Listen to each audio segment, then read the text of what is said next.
আমার দুষ্টু মিষ্টি ভালোবাসার বন্ধুরা কেমন আছো সবাই? আশা করি অনেক অনেক ভালো আছো। আমি তোমাদের নীলু আপু চলে এসেছি নতুন গল্প নিয়ে। আজকের গল্পটি শুনলে তোমাদের দাঁড়িয়ে যাবে, তাই গল্পটি শোনার আগে অবশ্যই হেডফোন ব্যবহার করো। এইচএসসি পরীক্ষা দিয়ে বসে আছি, কি পড়বো না পড়বো এখনো ডিসাইড করিনি। বেকার সময় তো ঠিকমতো কাটছে না। তাই তাজিন যখন বলল ওর একটা ক্লাস 8-এর পড়ুয়া খালাতো বোনের জন্য একটা ভালো টিচার দরকার, আমি কি মনে করে রাজি হয়ে গেলাম। আসলে সময় কাটানোটাই আসল কারণ ছিল। সন্ধ্যার পরে তেমন কিছু করার ছিল না। প্রথম দিন তাজিনি নিয়ে এলো ওর সাথে করে। সেগুন বাগিচায় তোমাদের বাড়ি, সুন্দর দুতলা বাড়ি। ওরা বেশ বনেদি বললোক, দেখলেই বোঝা যায়। গেটের সামনে বেশ বড় একটা জামরুল গাছ। ঢাকা শহরে জামরুল গাছ সচরাচর দেখা যায় না। গেটে দারোয়ান ছিল। তাজিনকে দেখে দরজা খুলে দিল। তারপর নিজেই এগিয়ে গিয়ে একতলায় বেল টিপে দিল। ছোট্ট একটা কাজের মেয়ে দরজা খুলে দিল। আমরা ভিতরে গিয়ে বসলাম। সুন্দর করে সাজানো ড্রয়িং রুম। যে গুছিয়েছে বোঝাই যায় তার রুচি সত্যিই সুন্দর। দেশ বিদেশের নানা রকম ভাস্কর্য, শোপিস আর পেন্টিং। অনেকগুলো প্লেনের মডেল। আমরা বসার একটু পরেই তোমা হাজির। আপু কেমন আছো? এতদিন পরে তাজিন ঘাড় নেড়ে বলল, ভালো। এই দেখ তোর নতুন স্যার নিয়ে এসেছি। অনেক রাগী, তোকে একদম সোজা করে দেবে। তমা বলল, ইনি বুঝি আমার নতুন টিচার? বলেই সে কি হি হি হাসি। আমি বেশ ভ্যাবাচ্চাকা খেয়ে গেলাম। এ কি বিপদ রে বাবা, এটা হাসির কি হলো? একটু পরেই একজন মহিলা ঘরে ঢুকল। মহিলা ঘরে ঢুকতেই মনে হলো ঘরের আলো যেন বেড়ে গেছে। প্রচণ্ড সুন্দরী এক মহিলা। কথাবার্তা যেমন সুন্দর তেমনি স্মার্ট। একদম অন্যরকম ভাবে কথা বলে, কি মিষ্টি কণ্ঠস্বর। আমাকে পরিচয় করিয়ে দিল তাজিন। ওর বন্ধু দেখে আমাকে মহিলা অনেক প্রশ্ন করলেন। কোথায় পড়ি, কি করি, বাবা কি করেন, একদম ফুল প্রোফাইল। আর কি, আমিও বেশ সুন্দর গুছিয়ে উত্তর দিলাম। উনি বেশিরভাগ সময় ইংলিশ মেশানো বাংলায় কথা বলছিলেন। বোঝা যায় হাইলি এডুকেটেড। তবে তখনও আমি একটা জিনিস জানতাম না, যেটা পরে জেনেছি। সবকিছু ঠিকঠাক হয়ে গেল। আমি সপ্তাহে 4 দিন পড়াবো। ফ্রাইডে অফ, আর দিনগুলো ফ্লেক্সিবল। যেদিন খুশি আসতে পারি, তবে সন্ধ্যা 7টার পরে আসলে ভালো হয়। তোমা খুব ফাঁকিবাজ, তবে অনেক ব্রিলিয়ান্ট।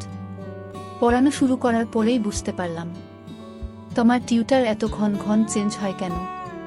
মেয়েটা একের পরে এক প্রশ্ন করতেই থাকে। তবে আমিও বেশ ধৈর্য ধরে প্রশ্নের উত্তর দেই, বকাঝকা করি না। ও গল্প করতে চাইলে গল্প করি। 1 ঘন্টা করে পড়ানোর কথা। বেশিরভাগ সময় পড়া শেষ করতে করতে 9:30 বেজে যায়। রাত বেশি হয়ে গেলে তোমার আম্মু না খেয়ে যেতে দেন না। যেহেতু উনি তাজিনের খালা, তাই আমারও আন্টি ডাকা উচিত। কিন্তু এত ইয়ং যে উনাকে আন্টি ডাকতে লজ্জা লাগে।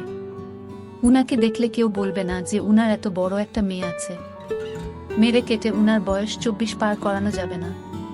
কিন্তু যেহেতু উনার এত বড় একটা মেয়ে আছে, সেহেতু নিশ্চয়ই 33 কি 34 হবে উনার বয়স। আমি উনাকে কোনোরকম সম্বোধন না করেই কথা বলার চেষ্টা করলাম। এতদিন ধরে তোমাকে পড়াচ্ছি, এখনো ওর বাবাকে দেখলাম না। একদিন ফস করে জিজ্ঞেসই করে বসলাম, তোমার আব্বুকে তো একদিনও দেখলাম না। উনি বুঝি অনেক রাতে বাসায় ফেরেন? তোমার সাথে সাথে বই বন্ধ করে বলে, না স্যার, আব্বু তো মেরিন ইঞ্জিনিয়ার। উনাকে ম্যাক্সিমাম সময়ই জাহাজে থাকতে হয়। তবে আব্বু ছুটি পেলেই চলে আসে। 3-4 মাস পর পর আসেন। মাস খানিক থাকেন, আবার চলে যান। এবার 4 মাস পার হয়ে গেল, তাও আব্বু আসছে না। বলেছে জাহাজ নিয়ে ডেনমার্কে আছে। ওখানে কি একটা ঝামেলা হয়েছে। আসতে আরো মাস 2-1 দেরি হয়ে যাবে। এখন বুঝতে পারলাম তোমার আম্মু সব সময় এত উদাস থেকে কেন। জীবনের বেশিরভাগ সময়টাই মহিলার হয়তো এভাবে একা একা কাটাতে হবে। এরপর থেকে কেন যেন আমিও ওনাকে একটু কোম্পানি দেওয়ার চেষ্টা করতাম। কখনো 7টার আগে গিয়ে হাজির হয়ে যেতাম। উনি হয়তো তখন টিভি দেখতেন বা ড্রয়িং রুম গোছাতেন। বেশিরভাগ কাজই উনি নিজের হাতে করতেন। তোমার আম্মুর নাম ছিল তাসরিন। গল্প করতে করতে উনি অনেক কথাই বলতেন। উনার ছোটবেলার কথা, উনার এক ভাই পাইলট। উনারা এক ভাই, এক বোন। তাহলে তাজিনের মা উনার কে হন? আমি আর জিজ্ঞেস করিনি। কথা প্রসঙ্গে ওনাকে একদিন জিজ্ঞেস করে ফেললাম, আপনার বাংলাটা খুব সুন্দর। উনি হেসে বললেন, আমি কি খুব খারাপ বাংলা বলি? আমি বললাম, না না, তা হবে কেন? আপনার বাংলা খুব সুন্দর, আপনার ভয়েস অনেক মিষ্টি, কিন্তু আপনার টানটা যেন কেমন অন্যরকম। উনি হেসে বললেন, কেন, তাজিনের মা বুঝি খুব ভালো বাংলা বলেন? আমি বললাম, হ্যাঁ, আন্টি তো বেশ ভালো বাংলা বলেন। উনি বললেন, হবে হয়তো, ওর তো অনেক আগে বিয়ে হয়ে গেছে। তাছাড়া ওরা তো মঞ্জিলে থাকতো না। কথা শুনে কেমন যেন খটকা লাগলো। মঞ্জিল মানে? আমি আর ঘাটালাম না। পরে তাজিনকে ধরলাম, এই বলতো ঘটনাটা কি। প্রথমে তো ও বলতেই চায় না, পরে একটু একটু করে বলল, আসলে ওরা হচ্ছে নবাবদের একটা ব্রাঞ্চ।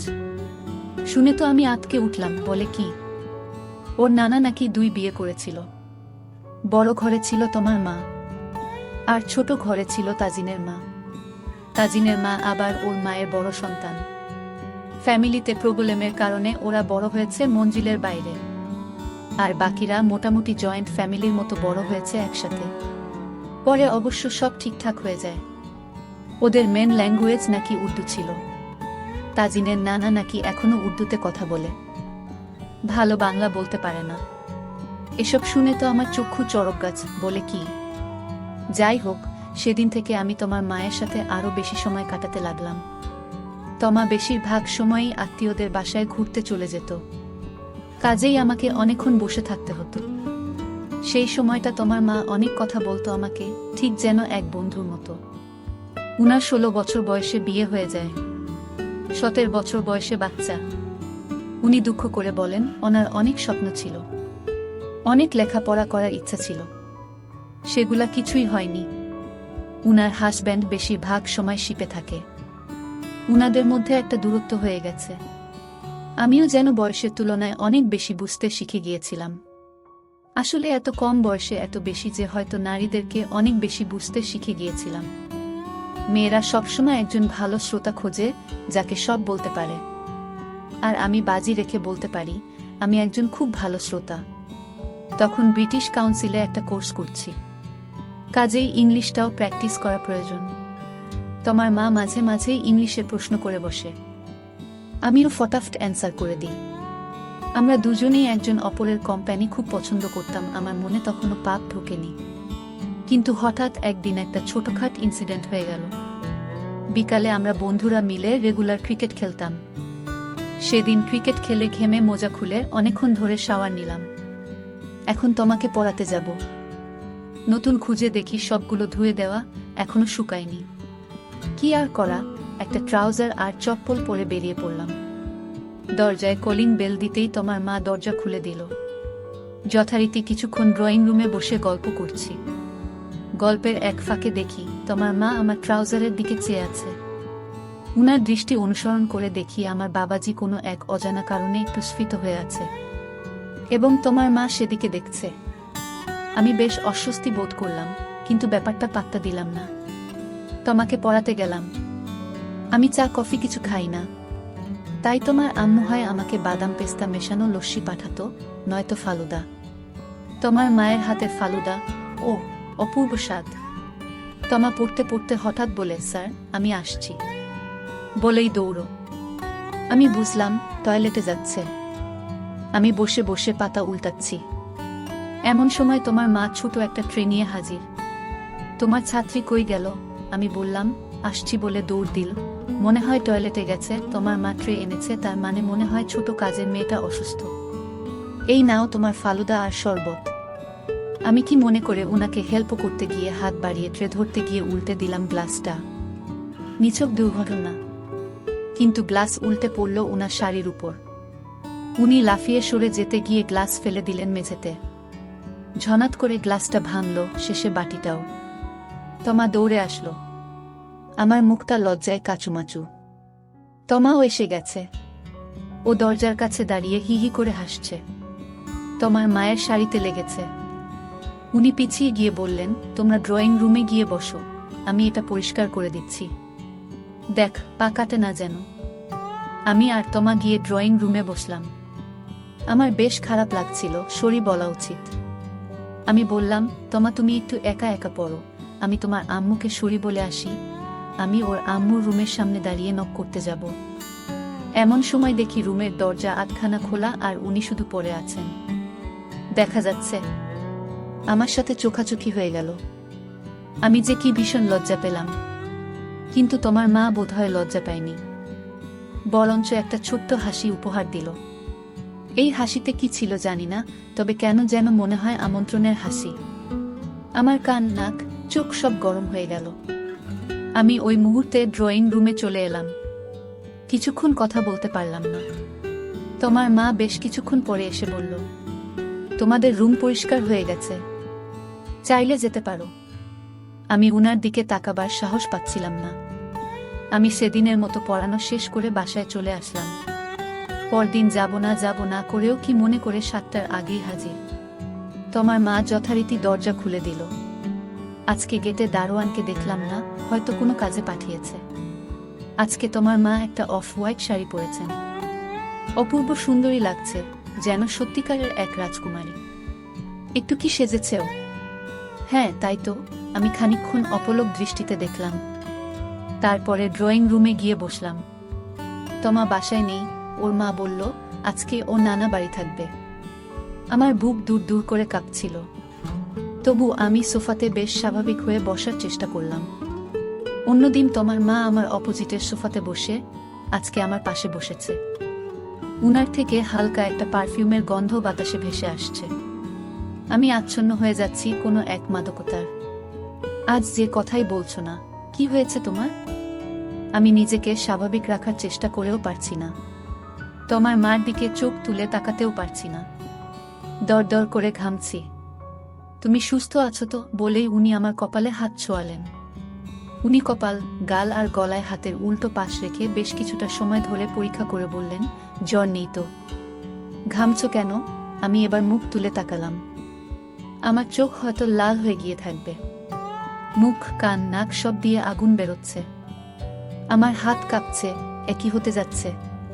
তোমার মা টেবিল থেকে টিস্যু নিয়ে আমার কপালের ঘাম মুছে দেওয়ার জন্য কাছে এলো, একদম কাছে, যেখান থেকে উনার শব্দ শোনা যাচ্ছিল। কাছে টানলাম। উনি বাধা দিলেন না, বরঞ্চ টিস্যুটা মেঝেতে ফেলে দিয়ে নিজের হাত আমার ঘাড়ে রাখলেন। আমি তোমার মার মুখের দিকে তাকালাম, চোখে চোখ রাখলাম। সত্যি কি উনি এটা চান? হ্যাঁ, উনার চোখের ভাষা পড়তে পারছি। চোখের পাতা কাঁপছে না, সেখানে কিছু একটা আছে। এক প্রচণ্ড আহ্বান, এক অপূর্ণ তৃপ্তি, এক বহুদিনের আকাঙ্ক্ষা। এই ভাষা আমার চেনা আছে, এর অর্থ আমি বুঝি। উনি এখন এক পিপাসার্ত মানবি, ওর পিপাসা মেটানো আমার নৈতিক কর্তব্য। কে কার দিকে প্রথমে এগোলাম মনে নেই, তবে দুটো একটু পরেই একসাথে হলো। আমি ইচ্ছা করেই 2 দিন পড়াতে গেলাম না। 2 দিন পরে গিয়ে যথারীতি ভদ্র বালকের মতো হাজির হলাম। শাবলটা অনেকটা সুস্থ হয়েছে। ভয়ে ভয়ে ছিলাম তোমা কিছু আঁচ করেছে কিনা। ও কিছুই আঁচ করেনি, ঠিক আগের মতো ফাজলামি করছে, পুরা ফাঁকি দিচ্ছে। আমি ওকে কয়েকটা অঙ্ক করতে দিয়ে বেডরুমে চলে গেলাম, ওর মায়ের রুমে। তোমার মা বিছানা ঠিক করছিল। আমাকে দেখে হাসলো, বলল, কেমন আছো? 2 দিন আসলে না যে আমি আর ওকে কিছু বলার সুযোগ না দিয়ে খেলাম। ও নিজেও আমাকে খেলল। তারপর আমার চোখে চোখ রেখে বলল, কাল দুপুরে চলে এসো, তোমার স্কুলে থাকবে, দারোয়ানকেও ছুটি দিয়েছি।